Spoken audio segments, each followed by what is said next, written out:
आप सभी का स्वागत है हमारे YouTube चैनल में। शिक्षा और रोज़गार इस सीरीज़ के अंतर्गत आज रोज़गार से रिलेटेड एक नोटिफिकेशन लेकर आए हुए हैं। Power grid corporation of India limited, इन्होंने अपनी वैकेंसीज जारी की हैं। आप यहाँ पर देख सकते हैं, ये power grid corporation of India limited इनकी ऑफिशियल वेबसाइट है। यहाँ पर आपको आना है, आप देख सकते हैं करियर्स के ऊपर आपको क्लिक करना है। ये करियर्स पेज यहाँ पर ऊपर आप देख सकते हैं और यहाँ पर जॉब अपॉर्चुनिटीज़ में आपको क्लिक करना है, तो आपके सामने ये पेज ओपन हो जाएगा। यहाँ पर आपको स्लोली स्क्रॉल कीजिए, आपको यहाँ पे दिखेगा जॉब अपॉर्चुनिटीज़, इसके ऊपर आप क्लिक कर सकते हैं। यहाँ स्क्रॉल करके नीचे आएंगे तो यहाँ पे भी लिस्ट हुई होती है जॉब अपॉर्चुनिटीज़।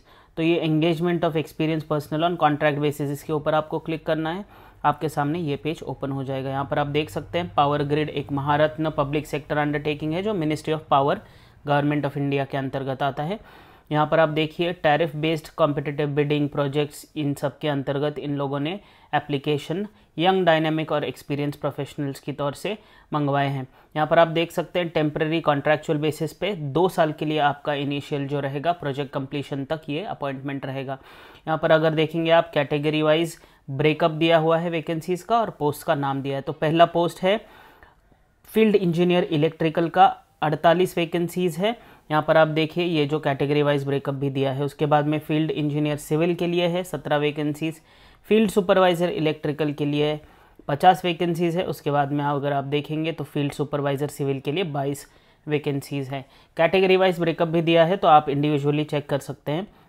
जो अपर एज लिमिट रहेगा वो 29 साल रहेगा। यहाँ पर आप देखिए आपका जो डेट ऑफ बर्थ होगा वो इन डेट्स के इंक्लूसिव होना चाहिए। उसका मतलब यहाँ पे लिखा है उन्होंने, candidate should not have been born before 27 August 1992 और 27 अगस्त 2003, तो इनके बीच में आपका एज लिमिट होना चाहिए। अगर आप जॉब स्पेसिफिकेशंस देखेंगे तो एसेंशियल क्वालिफिकेशन बीटेक, बीएससी, ये सारे पावर इंजीनियरिंग, इन सब में आपके पास में एक रेलेवेंट डिग्री होनी चाहिए, 55% आपके मार्क्स होने चाहिए। उसके बाद में आप देखिए जो फील्ड एक्सपीरियंस है 1 साल का post qualification experience design, engineering, construction, इन सब में आपके पास में होना चाहिए। उसके बाद में जो सेकंड पोस्ट है फील्ड इंजीनियर सिविल की, उसमें भी बीटेक, बीएससी या फिर पावर इंजीनियरिंग, ये सारी रेलेवेंट इंस्टीट्यूशन से आपके पास में सिविल डिसिप्लिन में डिग्रीज होनी चाहिए। यहाँ पर अगर देखेंगे आप एक्सपीरियंस आपके पास में 1 साल का होना चाहिए पोस्ट क्वालिफिकेशन का। फिर फील्ड सुपरवाइज़र है जिसमें फुल टाइम रेगुलर 3 साल का डिप्लोमा आपके पास में इलेक्ट्रिकल इंजीनियरिंग में होना चाहिए रिकॉग्नाइज इंस्टीट्यूशन से, या फिर आपके पास में हायर टेक्निकल क्वालिफिकेशन जैसे बीटेक, एमटेक विथ और without diploma is not allowed. तो यहाँ पर आपको डिप्लोमा मिनिमम होना ही चाहिए। यहाँ पर अगर आप देखेंगे तो एक्सपीरियंस में भी आपके पास में 1 साल का पोस्ट क्वालिफिकेशन एक्सपीरियंस होना चाहिए। उसके बाद में फील्ड सुपरवाइज़र सिविल के लिए भी आपके पास में 3 साल का डिप्लोमा होना चाहिए, और उसके बाद में हायर टेक्निकल क्वालिफिकेशन जैसे बीटेक, एमटेक, ये सारी चीज़ें हैं, विथ और without diploma is not allowed. तो यहाँ पर आपको डिप्लोमा कंपलसरी होना चाहिए, 1 साल का पोस्ट क्वालिफिकेशन एक्सपीरियंस होना चाहिए। अगर बेनिफिट्स के बारे में बात करेंगे कंपनसेशन की, तो 30,000 रुपये जो पोस्ट ID 187, 188 था, ऊपर अगर देखेंगे आप तो 187, 188 में जो पोस्ट है जो हो गया फील्ड इंजीनियर सिविल का, और उसके बाद में फील्ड सुपरवाइज़र की इन पोजीशंस के लिए, और ऊपर भी पोजीशन है 187 में इलेक्ट्रिकल की।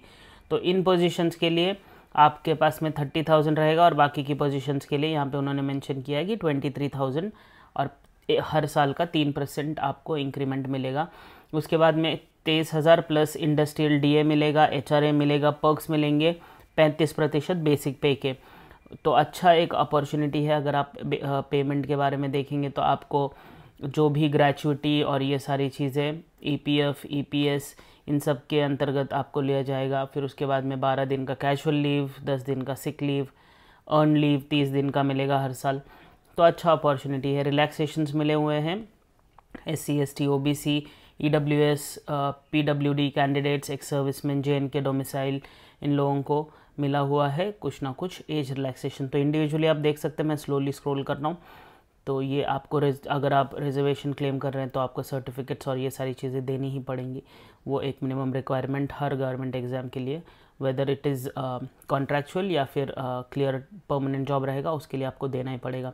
कुछ इंपॉर्टेंट इन्फॉर्मेशन एक्सप्लेनेशन दिया है। टेम्प्रेरी नेचर में है, 24 महीने के लिए, वो तो मैंने पहले आपको बता दिया था। अगर आप देखेंगे यहाँ पे सिलेक्शन प्रोसेस कैसे होगा, तो टेक्निकल नॉलेज का टेस्ट लिया जाएगा 1 घंटे का, जिसमें 50 क्वेश्चन टेक्निकल नॉलेज के होंगे और एप्टीट्यूड 25 मार्क्स के लिए रहेगा। तो ये क्वेश्चंस रहेंगे, MCQ टाइप क्वेश्चंस रहेंगे, इक्वल वेटेज रहेगा हर इसमें। 40% मिनिमम मार्क्स अनरिजर्व कैटेगरी को मिलने चाहिए और 30% रिजर्व वैकेंसी के लोगों को मिलने चाहिए। यहाँ पर अगर आप देखेंगे तो शॉर्ट लिस्टेड कैंडिडेट्स को ये मिनिमम इंटरव्यू जो भी रहेगा वो इस प्रकार से जो मार्क्स रहेंगे उनके बेसिस पे रहेगा। तो अनरिजर्व्ड कैटेगरी वालों के लिए 40% और 30% वेटेज दे रखा है। अगर आप देखेंगे तो जो सिलेक्शन की जो भी डिटेल्स रहेंगी वो कुछ इस प्रकार से रहेंगी, पोस्ट वाइज भी, तो आप पोस्ट वाइज भी देख सकते हैं। डिप्लोमा का रिलेवेंट सिलेबस और ये सारी चीज़ें टेक्निकल क्वेश्चंस में पूछी जाएंगी। एप्टीट्यूड में logical reasoning, data interpretation, vocabulary, data sufficiency, numerical ability, comprehension, ये सारे क्वेश्चंस होंगे। तो आप देख सकते हैं कुछ ज़्यादा डिफ़िकल्ट लेवल के क्वेश्चंस होंगे भी नहीं। अगर फील्ड इंजीनियर के एप्लीकेशन फ़ीस की बात करो आप इलेक्ट्रिकल और सिविल के लिए, तो आपको 400 रुपये नॉन रिफंडेबल एप्लीकेशन फ़ीस है और फील्ड सुपरवाइज़र के लिए 300 रुपये है। यहाँ पर आप देख सकते हैं SC ST PWD ex serviceman, इन लोगों को कोई भी एप्लीकेशन फ़ीस नहीं है। अगर एप्लीकेशन देना है तो आप www.powergrid.in पर आकर करियर सेक्शन में जॉब अपॉर्चुनिटीज़ में जाइए। उसके बाद में करंट ओपनिंग्स या ओपनिंग्स में executive position all India basis पे जो है उसके ऊपर क्लिक कीजिए और ऑनलाइन एप्लीकेशन करना पड़ेगा। यहाँ पर सिर्फ और सिर्फ ऑनलाइन ही एप्लीकेशन एक्सेप्ट किया जाएगा। कुछ रिक्वायरमेंट्स है, आपके पास में JPEG फॉर्मेट में पासपोर्ट कलर फ़ोटोग्राफ आपको अपलोड करना पड़ेगा, सिग्नेचर अपलोड करना पड़ेगा, डेट ऑफ बर्थ, ये सारी सर्टिफिकेट्स, इनके जो मिनिमम मैक्सिमम जो साइज़ है वो दे रखी है यहाँ पर उन्होंने, तो आप इंडिविजुअली चेक कर सकते हैं। 1 MB मोरलेस मैक्सिमम साइज़ है फाइल्स के लिए, तो आप उस फॉर्मेट में रख लीजिए। एक अच्छा अपॉर्चुनिटी है पावर ग्रिड में। तो यहाँ पर आप देख सकते हैं, अगर आपके पास में कोई भी क्वेरीज़ रहेंगी तो उन्होंने ईमेल आईडी दे रखा है। यहाँ पर आप जो सब्जेक्ट टाइटल रहेगा या सब्जेक्ट मैटर रहेगा उसमें FEFS 2021 रिक्रूटमेंट और फिर उसके बाद में जो पोस्ट अप्लाई की है वो उसमें आप लिखिए सब्जेक्ट लाइन में और उनको ईमेल कीजिए recruitment@powergrid.co.in।